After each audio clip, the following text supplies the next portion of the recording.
Si Kati po. Naku, mabait po yun.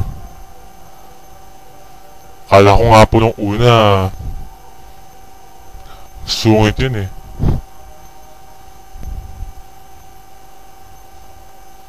Saka sabi niya po dati kasi chismosa siya. Pero di rin nagtagal, nagkakilala din po kami. At nalaman ko naman na mabuti siyang tao.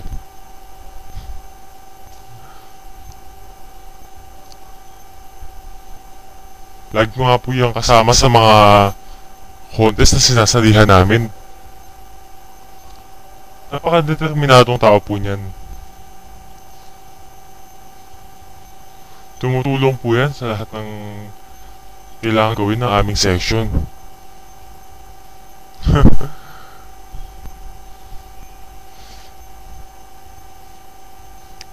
Nalala ko nga nung third year, kasama yan sumayaw sa isang contest.